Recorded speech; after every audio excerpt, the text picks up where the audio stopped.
Choco Mucho Flying Titans, patutunayan team to beat pa din sila kahit na maraming nadagdag na mga bago sa kanilang lineup. Next Led Chameleons, ipapakita na mas may chemistry na sila ngayon at malaki na ang improve ng kanilang laro kumpara noon.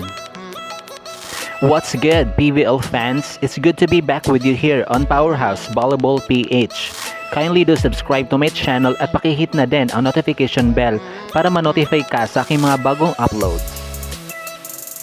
For our second game on a Thursday doubleheader in preliminaries February 22, 2024, we have Choco Mucho Flying Titans going up against Next Led Chameleons. Matapos nga mag-silver medal ang Choco Mucho last PVL Second All-Filipino Conference 2023, nakauna-unahan din nilang podium finish sa buong history nila in PVL. Kung kaya't mataas ang expectation sa kanila ng mga volleyball fans, and as much as possible, they have to draw first blood sa bagong conference na ito ng PVL.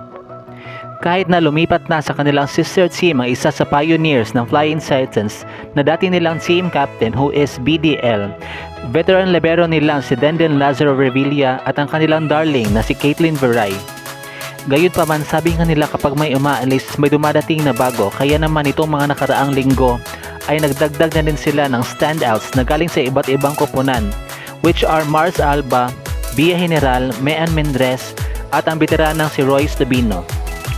Samantala, hindi na din basta-basta itong Next Led because during the off-season ay lumuhok sila sa Akari Cup na kung saan napanalunan nila ang bronze medal, which was really a big boost for their team's morale nang sa gayon ay mas may kumpiyansa na silang makipagbakbakan sa PVL.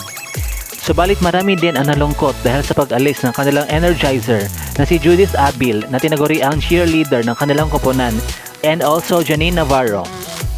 Nevertheless, hindi din naman nagpahuli itong Chameleons though dalawa lang naman ang nadagdag sa kanilang roster sa ngalan ni Jai Atienza at ang kanilang tallest recruit na si Ivy Laxina na kasalukuyan nagpapagaling sa kanyang injury. Kaabang-abang talaga ang laban na ito lalo na ang pakikipagtapatan ng reigning best libero na si Thaang Ponce laban kay Rachel Gervina. Kaya naman abangan na lang natin ang kanilang sagupaan, mamaya na po yan at 5 PM. Dito ko na nga po tatapusin ang video na ito. Thank you so much for watching. Kindly do subscribe to my channel at pakihit na din ang notification bell para ma-notify ka sa aking mga bagong uploads.